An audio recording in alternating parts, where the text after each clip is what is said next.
Hey everybody, I'm going to share a little bit of Bible tea. Although I'm not drinking Bible tea, I'm drinking a watermelon juice and Sprite spritzer.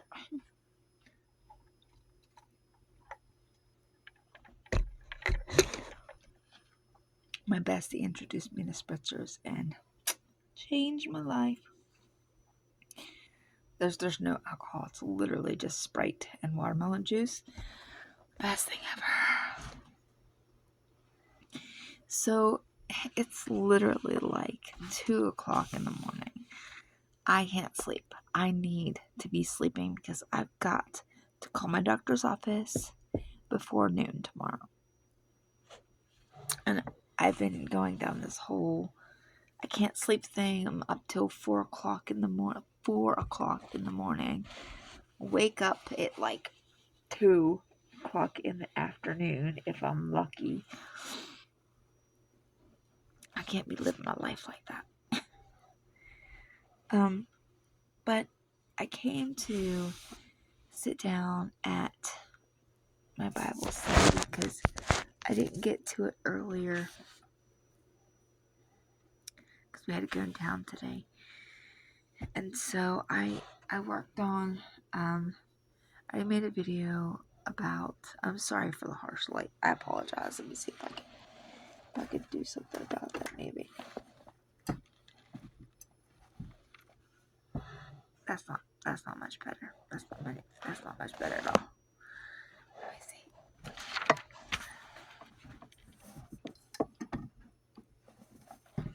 There. That might help a little bit.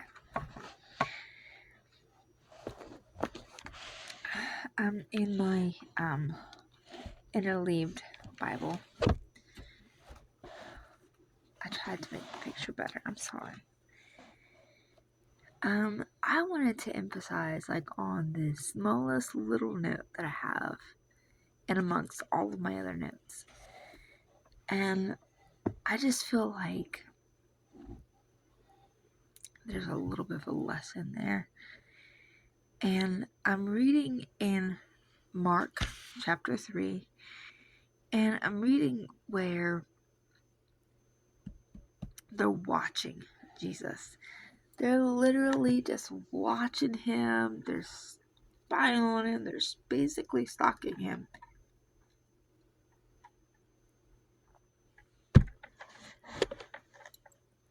Just waiting for him to do something they could arrest him for.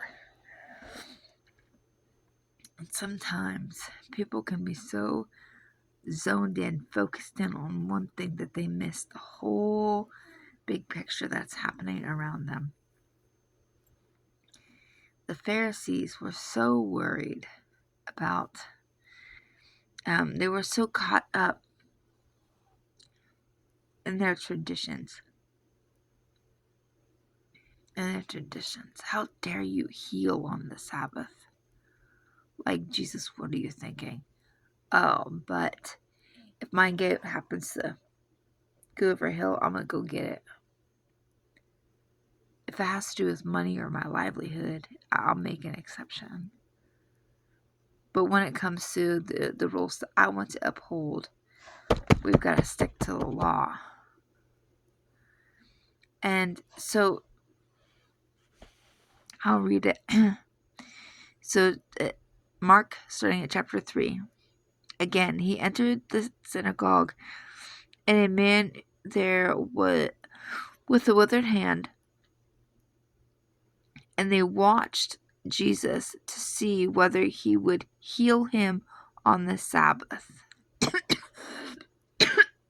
so they might accuse him.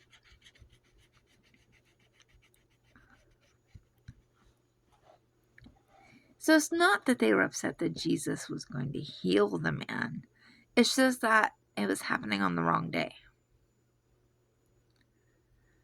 How many people do we know nowadays that are like this? Oh, God can move and God can do all these things that he wants to do, but it's got to be in the slot of time that we've given him to move. If God's movement interferes with our offering time, well, God's just going to have to wait for a minute till we get our money. Well, okay, God, you can't move too much after service because we all want to get home and eat. But then when we're all going through, everybody's crying for a move of God. But it's like we try to just put him in a box. Okay, God, this is when you're allowed to heal. This is when you're allowed to move. This is when you're allowed to do breakthroughs. You got from 130 to 155 to kind of do your thing. We put him in a box.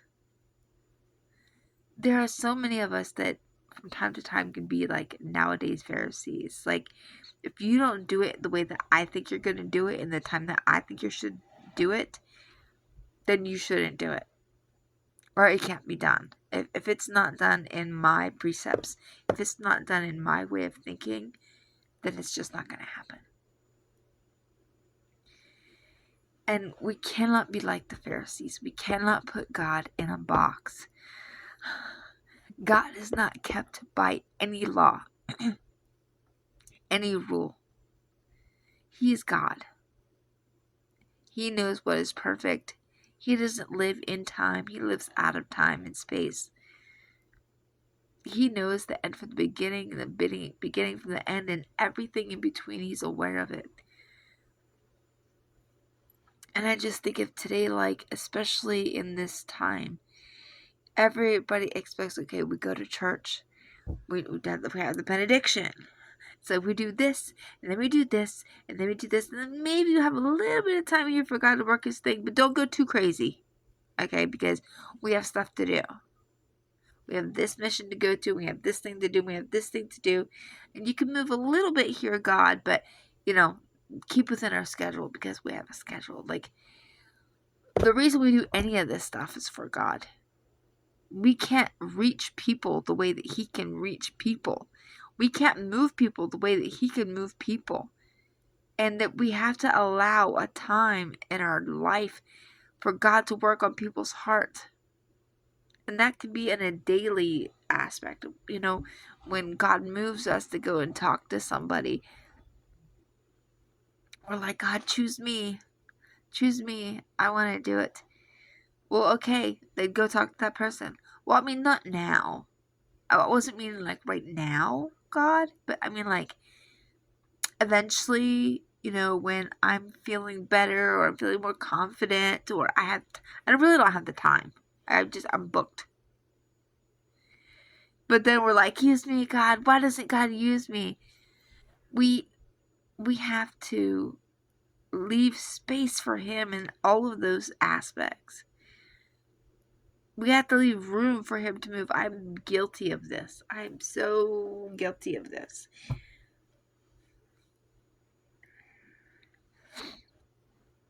And so as I'm reading this, I'm asking myself, have I put God in a box?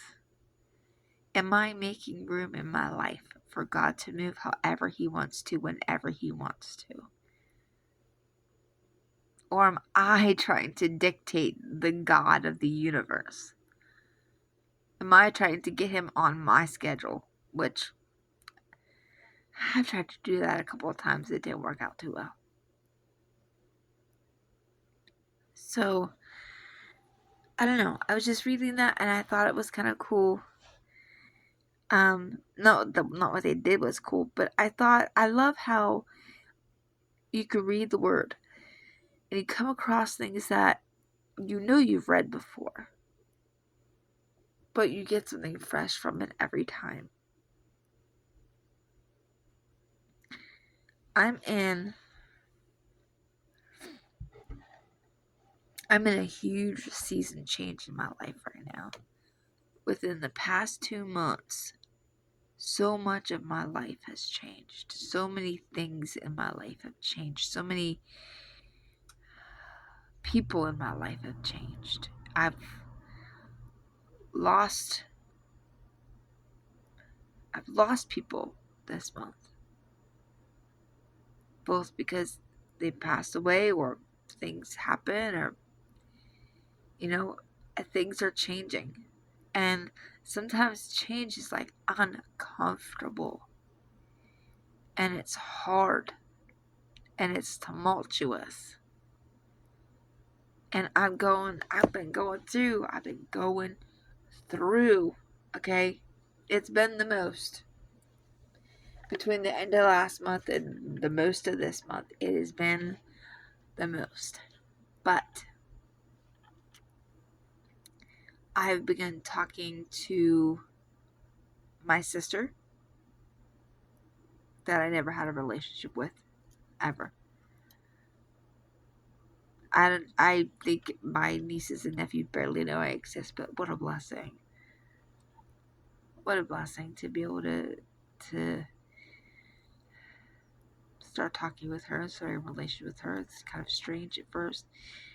Things are really rocky in different areas of my life, but at the same time, God is really showing himself in different ways. And here's another thing. I am in a season where God is not speaking to me the same way he usually speaks to me. Okay? I don't like it. I don't like it. But I'm getting used to it. Now that I'm realizing how he wants to speak to me in this season, and I have a wonderful friend that is like speaking into my life, and she is really helping me during this season of my life. And she is encouraging me, and she's lifting me up, and she's kind of in a way like mentoring me. And I'm so glad to have that, because this is such a difficult season in my life. But one of the ways, besides my dreams are increasing, one of the ways the Lord is speaking to me in this season of my life is through the Word. I feel just drawn to the Word, like I can't get enough of it. We're writing out, me and my friend we're writing out the Bible. We're studying from Genesis to Revelation. I don't know if we're probably not going to be here to get through it all. Probably not. I hope not. I'm ready to go home, to be quite honest.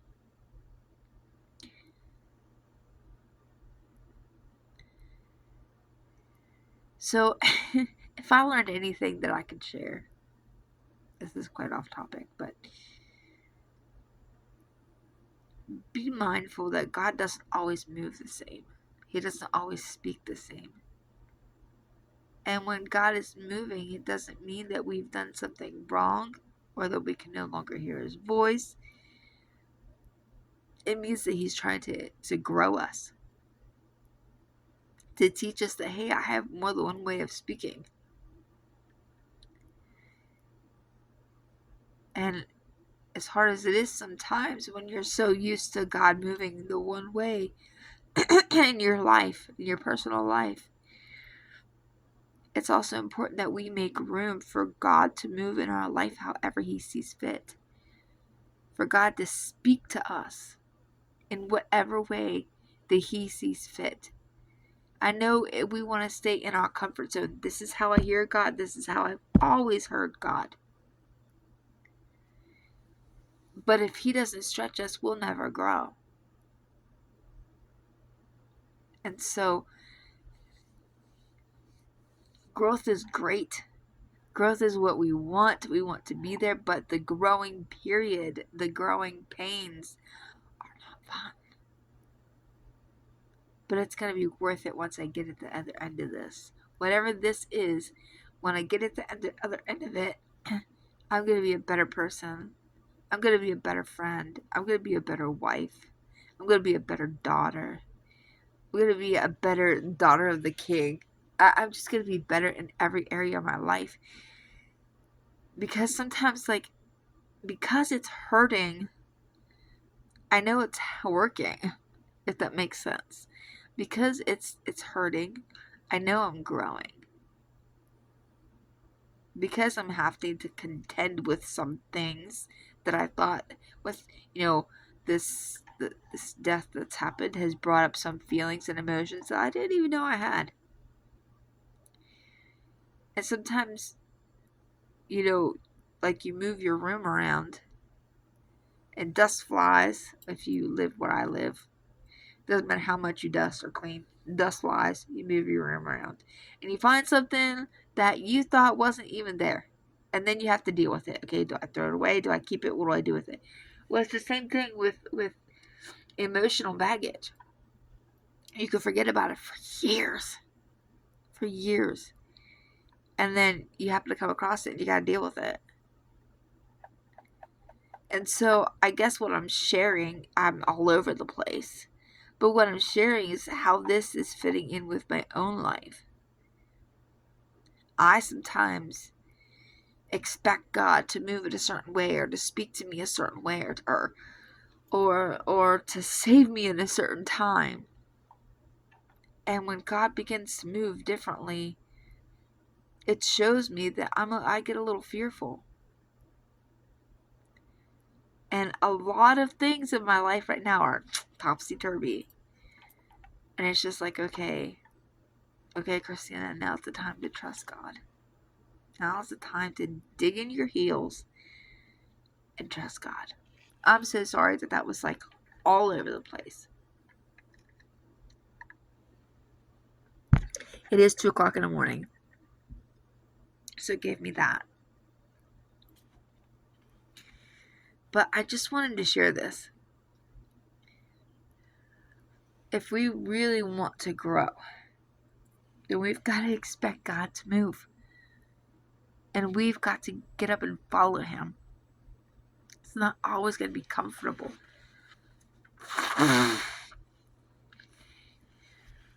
We can't put God in a box. I mean, who in the world can contain God in a box? He's moving. If we want to stay with Him, we got to move too. We got to change. We got to grow. And it's painful sometimes. I'm going through some painful growing pains. Okay? But I'm so thankful to God that I know at the end of this, I'm going to be stronger. I'm going to know a little more. And I'm going to be able to withstand a little more because of going through this. And I'm going to hopefully be able to help other people. So we cannot put God in a box. And that's exactly what the Pharisees were doing. Well, you can heal people. That's good and all, but not on this day. Nobody puts Jesus in a corner.